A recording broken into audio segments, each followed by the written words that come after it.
రాజకీయం, సినిమా, గమ్మత్ ఇచ్చంత్రాలు వైరల్ అవుతున్న వీడియోలు తీరు వార్తలతో మైక్టి ముచ్చట తయారుగున్నాయి. చాలా సుశుద్ధం పాన్రి. పండిన చివరి గింజ దాకా కొంటాం, తడిసిన ధాన్యాన్ని కూడా కొంటాం, రైతులను కంటికి రెప్ప తిరగ చూసుకుంటాం అన్నట్టు సర్కారు చెప్తున్నది. మంత్రులు మైకులు వలిగిపోయేటట్టు చెప్తున్నారు. కానీ రైతులు మాత్రం వడ్ల కుప్పల మీద, మక్క కుప్పల మీద వండుకొని జీవిడుస్తున్నారు. అందుకే మాజీ మంత్రి కేటీఆర్ సార్ కోపం వచ్చినట్టున్నది. ఆఫీసర్లను గట్టిగా అరుచుకుంటుండు. మా పరిస్థితి బాగాలేదు, మొత్తం వారం రోజుల నుంచి ఇక్కడ మాల్ తీసుకెళ్లేరు, ఏం చేయాలని వాళ్ళు అడుగుతున్నారు. మీరు అంటే కొంటారా కొనరా? ప్రభుత్వం కొన్ని మూడు ఉందా లేదా? ఏలుకేస్తే కాలుకు, కాలుకేస్తే ఏలుకు అన్నట్టు ఉండేటోళ్ళను ఆఖరి ముచ్చట అడిగినట్టు అసలు మీరు కొంటారా ఉన్నారా? సర్కారేమో మైక్ల ముంగట్టుకొచ్చి మాది రైతు ప్రభుత్వం అని కుత్కెలు ఊలవడంగా చెప్తున్నది. ఐకేసీ సెంటర్ల కాడనేమో అధ్వానం ఉన్నది. వాళ్ళు చెప్పిన దానికి మీరు చేస్తున్న దానికి పొంతనే లేదు. ఆఖరి ముచ్చట చెప్పుండ్రి. అడ్డగోలుగా రైతులకు ఆశలు పెట్టి కొనకుంటే ఇట్లా ఆగం చేసుడు పద్ధతి కాదన్నట్టు మార్క్ఫెడ్ ఎండి సార్తో మాట్లాడిండు. అరే సాలిజాలని సంసారానికి ఉప్పు ఉంటే పప్పు ఉండదు, పప్పు ఉంటే ఉప్పు ఉండదు అన్నట్టు లారీలు ఉండయి, గిన్ని బ్యాగులు ఉండయి, హమాలీలు ఉండరు, అన్ని ఉంటే మ్యాచర్ ఉండదని తిప్పల పెడుతున్నారట. ఇంత ఘోరంగా ఎన్నడలేదు రైతుల పరిస్థితి. అసలు సక్కదనానికి మళ్ళా దీనికి రైతు ప్రభుత్వం అనే పేరు ఒకటి అన్నట్టు మాట్లాడిండు. రైతన్నలు పండించిన పంటను అమ్ముకునే తానికి తంటాలు పడుతున్నారని జనగామ జిల్లా యశ్వంతపూర్కు పోయిండు. అక్కడ రైతుల రందేందో తెలుసుకున్నాడు.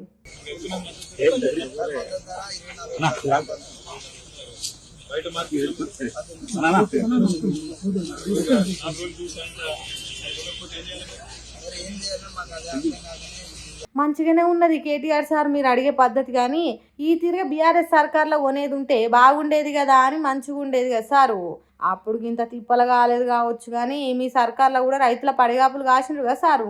ఏ సర్కార్ వచ్చినా ఏ పార్టీ వెళ్ళినా రైతులకు కష్టాలు మాత్రం తప్పలేవు. వాళ్ళ అధికారంలో ఉంటే వీళ్ళు కళ్ళల కడిగి తిరుగుతారు, వీళ్ళ అధికారంలో ఉంటే వాళ్ళు తిరుగుతారు. అదేదో అధికారంలో ఉన్నప్పుడే మంచిగా చూసుకుంటే మళ్ళీ మీరే గెలిచేటోళ్ళు కదా. ఇప్పటికైనా అన్నదాతలకు అపరాధాన్ని ఇగురం చేయుండ్రి. రేపు ఒకవేళ మీ సర్కారు వస్తే రైతన్నల కష్టాలని మరవకుండ్రి అని అంటుర్రు. అధికారంలో ఉన్నప్పుడు పవర్లో లేనప్పుడు లీడర్లు ఎట్లా మాట్లాడతారో తెలిసిన వాళ్ళు. ఎండాకాలం ఎండింగ్ లో గాలి దుమారము, రాళ్ళు రప్పల బీభత్సం ఉంటది. పడిన పంట లాగమైతే ఎండిన గింజలు కొట్టుకపోతాయి. ప్రకృతి కోపం వస్తే ఎవరిని వదిలిపెట్టది. రాజైనా బంటైనా, రైతైనా మంత్రైనా ప్రకృతి కండ్లెర చేస్తే కథమే. ఇయో ఇక్కడ చూడండి ఏం జరిగిందో.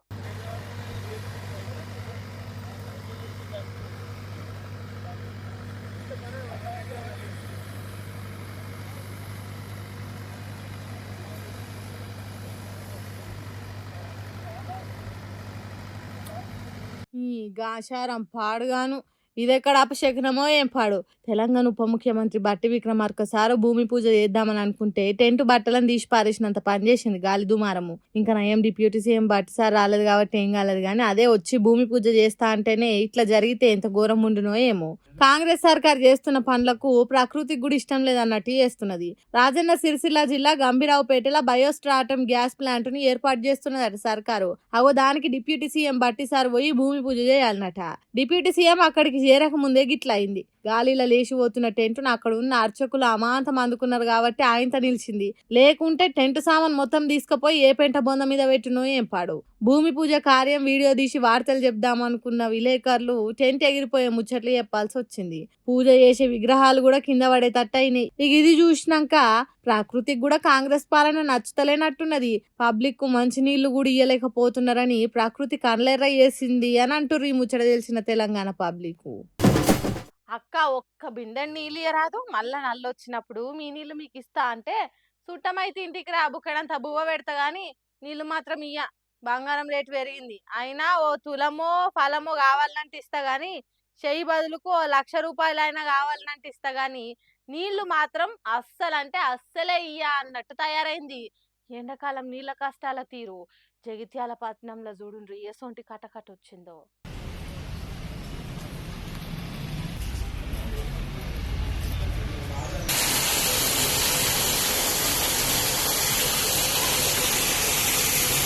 ఎన్నని చెప్పాలి, ఎంతని చెప్పాలి నీళ్ళ కష్టాలు. జగిత్యాలను పగబట్టినట్టు తిప్పల పెడుతున్నట్టు కొడుతుంది. నీళ్లకు కటకట కాలం వచ్చింది. పార్టీ మారిన జీవన్ రెడ్డి మీద కోపం ఉంటూ ఉండొచ్చు కానీ జగిత్యాల పబ్లిక్ మీద ఎందుకు కోపం ఉన్నది కావచ్చు. 15 రోజుల నుంచి నీళ్ళు వచ్చుడు నిలిచిపోయిందట. అందుకే ట్యాంకర్లతో నీళ్లు తెప్పించుకొని హౌజులు నింపుకుంటుండ్రు. పాపం ఆ గోస మాజీ ఎమ్మెల్సీ తాజా BRS party leader Jeevan Reddy sir కూడా తప్పలేదు. జగిత్యాల జిల్లా ప్రజల కష్టాలు తీర్చడానికి ఎప్పటికీ పనిచేసే లీడర్ను నేను. అసొంటి సర్కార్లో నన్ను కూడా పగబట్టినట్టు బట్టి నీళ్ళ కష్టాలు పెడుతున్నారని అనుకుంటుండే ఏమో జీవన్ రెడ్డి సారు. ఆ ట్యాంకర్లు కూడా సర్కార్ ఆఫీసర్లు పుక్యానికి పంపిస్తున్నాయి కావు, మన జేబుల నుంచి పైసలు తీస్తేనే ట్యాంకర్ ఇంటికి వస్తున్నది. సరే పెద్ద పెద్ద లీడర్లకు పైసలు బాగున్నోళ్ళకు ట్యాంకర్లు వస్తాయి, మరి పైసలు లేని బీద బిక్కి జనం పరిస్థితి ఏంది? వాళ్ళు ఎక్కడికి పోవాలి? జోరెండలల్లా నీళ్ళ కోసం ఎంత దండలాడాలి? ఏందిరా అయ్యా ఈ గోసాన్ని దండలాడుతున్నారట జగిత్యాల పబ్లిక్. అయ్యా రేవంత్ రెడ్డి సారు, పబ్లిక్ కు ఏంది అరిగోస? మాజీ సీఎం కేసీఆర్ సారు నీళ్ళు ఇయ్యలేకపోతున్నారు ఇదే సర్కార్ అనుడు సరే, మరి కేసీఆర్ సార్ అన్నట్టు యేసుడు సరే. ఇట్లా ఎన్ని రోజులు ఏం కాదు, ఒక్క నెల ఒప్పిక పడితే అన్నట్టు వదిలేకుండ్రి సార్ పబ్లిక్ ను. గొంతులు ఎండి సచ్చే కాలం వస్తుంది. మంచినీళ్ళు కూడా ఇయ్యలేని సర్కార్ అనే పేరు బద్నాం మీకెందుకు సారు? పెండ్లీలు పేరంటాలకు ఫంక్షన్లకు పోవడే కాదు, పబ్లిక్ కు నీళ్ళు ఇచ్చే ఆలోచనలు కూడా చెయ్యుండ్రి సార్ అని అడుగుతారు తెలంగాణ పబ్లిక్. చైనా టెక్నాలజీలో తోపైంది, ప్రపంచం నోరు తెరిచి చూసేటట్టు అద్భుతాలు చేస్తుంది. చైనాను కొట్టుడు టెక్నాలజీలో ఎవ్వరి తరం కాదన్నట్టు వార్తలు వచ్చినాయి. అరిచేతుల వైకుంఠం చూపెట్టినట్టు చేస్తున్నది చైనా.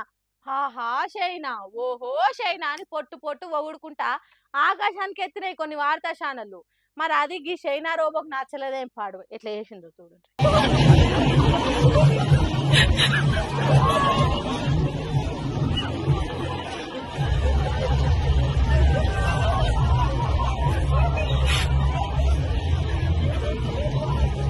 ఇప్పటి నుంచి పిచ్చోన్ చేతుల రాయనుడు కాదు, చైనా రోబో చేతుల రాయని సామెత మార్చాలి కావచ్చు. అట్లనే ఉన్నది కథ. పెండ్లీలు పేరంటాల కాడ ఫుల్లు దాగి ఎకిల్ చేష్టలు చేసేటోళ్ళ తీరుగా తాయి ఊకుంటా గిర్ర గిర్ర తిరుగుతున్నది. కరాటే చూసినట్టు కాలు చేతులు ఊపుతున్నది, బోర్ల బొక్కల కింద పడుతున్నది, పాడుకుంటా లేసుకుంటా ఫాల్టీలు కొట్టుకుంటా ఆగమాగం చేసింది. చైనాలున్న ఓ బడిలో ఆటల పండుగ పేరుతోనే ఏదో ఉత్సవం చేసిండ్రట. దాంట్లో వినోదం పంచటానికి వింత చేష్టలు చేసేటానికి ఈ రోబోని తీసుకొచ్చిండ్రట. మరి దాన్ని నెత్తిలేమన్నా పురుగు తిరిగిందో ఎట్లా పడిందో తెలియదు కానీ టెక్నికల్ ప్రాబ్లం వచ్చి తిక్క తిక్క చేసింది. ఇంకా నయం ఈ ఉత్సవంలో ఉన్నోళ్ళ మీదికి పోయి కొట్టలేదు. అంతేల్మే దాని దగ్గరికి టెక్నికల్ టీం వచ్చి దాని స్విచ్లే కట్టుకలే ఒత్తి కంట్రోల్లో పెట్టిండ్రు. ఇది గ్రౌండ్లకు పోయి కలుదైన కోతి కంటే అటేటు చేస్తుంటే స్టేడియంలో కూసున్నోళ్ళు పలగబడి నవ్విండ్రు. ఇప్పుడు ఈ వీడియోని సోషల్ మీడియాలో పెట్టిగో గిరే చైనా దేశం టెక్నాలజీ సాధించిన గొప్పతనం ఎంత బాగున్నదో చూడున్నారు అనుకుంటా కామెంట్లు పెట్టుకుంటా షేరింగ్లు చేస్తున్నారు. ఎంతైనా చైనా సరుకే కదా అనులా ఏమంటారు? సినిమా హీరో కమ్ తమిళనాడు కాబోయే సీఎం దళపతి విజయ్కి ఏమన్నా ముందు ముందు జరగబోయే స్టోరీ ఏంటిదో తెలుస్తుందా ఏంది? బ్రహ్మంగారు తిరుగ కాలజ్ఞానం తెలిసేదా ఏంది అనిపిస్తున్నదట తమిళనాడు జనాలకు. టైం మిషన్ ఏదైనా ఉన్నదో ఏమో అనిపిస్తున్నదట. ఎందుకు అట్లా అంటున్నామటరా? ఇగో ఈ వీడియో చూస్తే నేనే కాదు మీరు కూడా అట్లనే అంటారు. అగ్గో ఏం లేదు కార్లో కూర్చున్న విజయ్ దళపతి వీడియో చూపిస్తున్నారు. దీంట్లో ఏమున్నది దీర్ఘం తీసి చెప్పిండ్రు అని అంటున్నారా? అయితే ఒకసారి ఆ కార్లో కూర్చున్న మనిషిని కాకుండా కారుకున్న నంబర్ ప్లేట్ను చూడండి. ఏమున్నది టీమ్ 07 సీఎం 2026 అంటే ఏంటన్నట్టు 2026లా విజయ్ సీఎం అవుతాడు అన్నట్టే కదా. మరి ఆ ముచ్చట ముందుగానే హీరో విజయ్కి ఎట్లా తెలిసింది? గోట్ అనే సినిమాలో వాడిన కార్ ఇది. ఈ సినిమా 2004లో విడుదలైంది. షూటింగ్ 2023లో చేసిండ్రు. అంటే 3 ఏళ్ల ముందే విజయ్ సీఎం అవుతాడని గోట్ సినిమా వాళ్ళకి ఎట్లా తెలుసు? అప్పటికి విజయ్ దళపతి పార్టీ ఏ పెట్టలేదు. అట్లాంటిది అచ్చు గుద్దినట్టు జరిగేది ఏంటిదో మొత్తం తెలిసినట్టు తమిళనాడుకు కాబోయే సీఎం అన్నట్టు నంబర్ ప్లేట్ ఎట్లా పెట్టగలిగినరు అని పరిచయం అవుతున్నారట దేశం పబ్లిక్. ఇక కొంతమంది పబ్లిసిటీ స్టంట్ అది అవుతుండు అని ప్రచారం చేస్తే అందరు అదే నిజం అనుకొని ఓట్లేసి గెలిపిస్తారు. అందుకే ఇటువంటి వీడియోలు పెట్టి ట్రెండ్ను మారుస్తారు. అచ్చంగా అదే జరిగింది హీరో విజయ్ కార్ వీడియోలా. అంతేగాని జరగబోయేదాన్ని ఎవరు కనిపెట్టలేరని అంటున్నారు ఇంకొంతమంది. ఎవరేమన్నా ఎట్లన్నా తమిళనాడులో తన తడాక ఏందో చూపెట్టిండు విజయ్. ఎంతో మంది సినిమా స్టార్లు రాజకీయాలకు వచ్చిండ్రు, తిప్పల పడ్డరు, ఏం చేయలేక వెనకకు తగ్గిండ్రు. కానీ విజయ్ అట్లా కాదు. పార్టీ పెట్టిన 2 ఏళ్లలోనే సీఎం సీట్ ఎక్కిండంటే చిన్న ముచ్చట కాదు పోన్రి. మన దేశం దూసుకపోతున్నది. ప్రపంచ ఆర్థిక వ్యవస్థలల్లా 4వ స్థానానికి చేరుకున్నది. మళ్ళా తర్వాత కొద్దిగా తగ్గింది కానీ రాబోయే రోజులలో నెంబర్ 1 నెంబర్ 2కు చేరుకున్నాడు ఖాయం. అందుకే అమెరికా దేశం కూడా భయపడుతుంది మనల దేశాన్ని చూసి అని ఓ పెద్ద ముచ్చట్లు చెప్తుంటారు. మంచిదే, దేశం ముంగటికి పోతే మంచిదే కానీ గిసోంటి ఎదుగొద్దు అనిపిస్తున్నది. చూడుండ్రి మన దేశం ఏ తిరగ ముంగటికి పోతున్నదో. అడ్డం కట్టెకు ఉయ్యాల తిరగట్టిన డోలీలా అటు ఇటు ఊకుంటా చక్కదనంగా పోతున్నది కదా. ఎంత పెద్దగా ఎదిగిందో కళ్ళారా అనిపిస్తున్నది కదా. కాగితాల మీద లెక్కలు ఆర్థిక నివేదికలు కాదు. ఇది కదా అసలైన భారతదేశం. ఎంత ఎదిగిందో, ఎంత రువ్వడిగా పరుగులు పెడుతున్నదో చెప్తున్న వీడియో ఇది కదా. పట్టణాలల్లా అద్దాల మేడలు, స్టాక్ మార్కెట్లేనా దేశం అంటే? వీళ్ళు దేశ ప్రజలు కాదా? వీళ్ళకి అభివృద్ధి ఫలాలు అందొద్దా? ఇప్పటికే డోలీలు ఎత్తుకొని పోయే గొప్ప సౌకర్యాలు దేశంలో ఉన్నాయంటే అభివృద్ధి జరిగినట్టే కదా. శ్రీకాకుళం జిల్లా హీర మండలం లింగాపురం అనే ఊర్ల అడవి బిడ్డల అవస్థలివి. పురిటి నొప్పుల బాధతోని దండ్లాడుతున్న సునీత అనే గిరిజన అక్కను ఏకంగా 2 కిలోమీటర్లు గిట్ల ఎత్తుకొని పోయినరు. బాటలు చక్కగా లేవు, బండ్లు బస్సులు నడిచే సౌలతులు లేవు, రోగం వస్తే మందులు లేవు.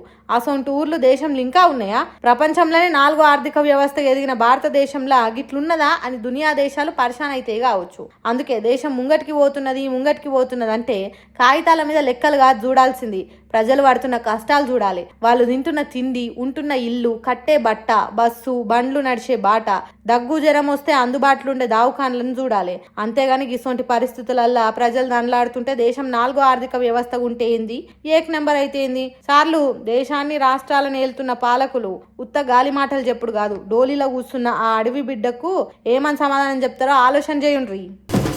సుశిరాణిలా వాటికొచ్చిన ముచ్చట్లు ఎట్లున్నాయో ఇంక ముచ్చట్లు మళ్ళీ కలుద్దాం. అప్పటిగా చూస్తూనే ఉండరు యాక్టివ్ ముచ్చట్లు.